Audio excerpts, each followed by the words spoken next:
I guess the old truck is showing its age. I went to open the door today. Even though the button is up, I pulled the handle, something snapped internally, and the door doesn't open, which means that the release mechanism inside the door is broken somehow. Luckily, the latch on the inside still works, so I'm going to open the door and then proceed to remove the interior trim. Okay, as you can see, I already removed the door handle. It's the easiest part of the whole job. It's held on by 2 screws. And I used a quality GIS screwdriver to do that. Another screw I removed was a screw that retains the latch. Another thing I already did for demonstration purposes is to loosen this panel. So you can see it's retained by a number of push clips. To loosen the panel, you want to use a tool like that. There's another type of tool they make also like so. They work pretty much in a similar way. What you can do is you can insert the tool. You can either go around the clip itself or you can go right next to the clip. I mean, if you actually think about it, you can do it a couple of different ways, right? You can go this way or you can go this way. And I much prefer going this way because, first of all, there's a reason why this bevel is here, so that you kind of have a flat portion pushing against this cardboard.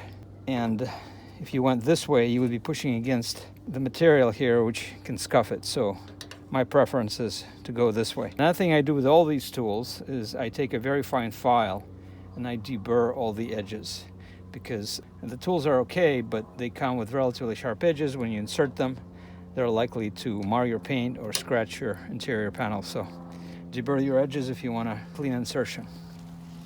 As I mentioned, I already pulled all the clips out all the way around the door. So now we've got this panel semi-loose. The next thing we need to do is remove this clip right here. It's usually a pretty easy job. They just kind of pull out.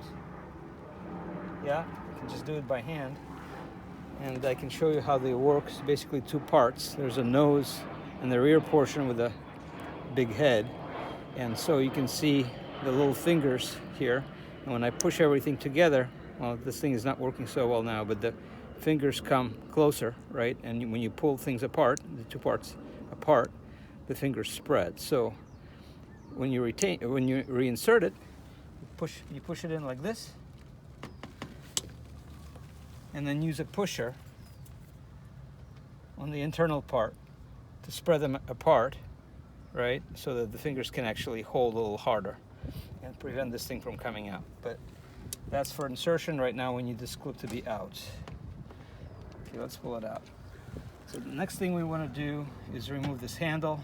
Notice the position with the window fully closed.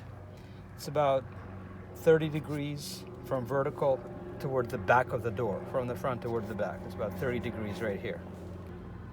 So to remove the handle, we want to turn the handle down like this, because inside there's a clip that has an open end pointing toward the bottom. And what you want to do is use a rag. So notice here's the handle, then there's a concave washer behind the handle. The clip is between the washer and the handle.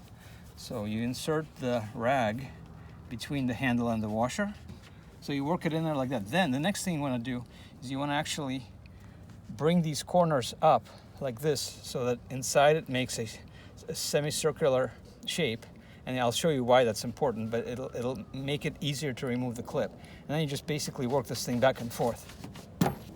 That was a little faster and more powerful than I anticipated, but I do have all the parts.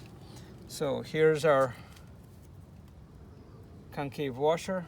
It goes like this. And the clip, I'm actually going to put it on the handle right now so I don't lose it. So that's how it sits, and you can see that there's a little protrusion here that prevents the clip from going too far down. And so the reason I told you that we want to bring the rag, kind of pull the corners of the rag up, is because if you simply have your rag flat like that, it's not going to be able to grab these corners. What you want to do is wrap it around this way and then work it, and then the clip will work out much easier, and that's why it kind of exploded out on us. So keep in mind that could happen as well. Okay, so the handle is off, and the next thing we need to do is remove this latch. And it seems like, so we already removed the screw as I mentioned, seems like the latch is in there pretty good, but the trick is to actually pull the latch toward the front of the car so it can disengage from the door. So what you want to do is just use 2 hands, and it takes quite a bit of force.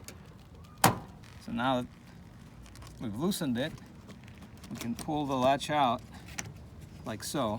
So you can see there's the control rod, and there's the little green clip that we need to disconnect. So take a look at how everything is arranged. You have your control rod. It has a bent end, so the end bends down, and so it basically goes through the hole in the clip, and then the clip has a little wing that kind of snaps, like a snap protrusion that snaps over the long part of the rod. So what I'm going to do is I'm going to disconnect that. Yep. And then you can see how it just pulls out of there. Right, so here's your bent end right there. That's the control rod.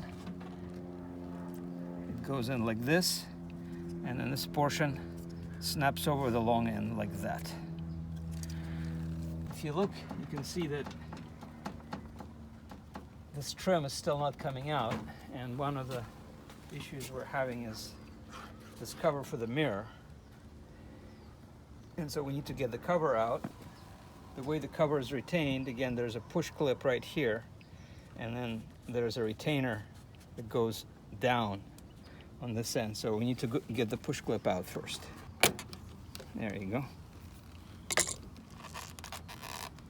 Okay, so there's a slot for the retainer. There's a push clip that goes in here. So at this point, we can just remove the whole panel. There's no need to remove the mirror or any of these screws. In the next video, I'll take a look at what's going on and what has broken, and we'll see what clip or whatever it is that we need to replace to restore the mechanism to functionality.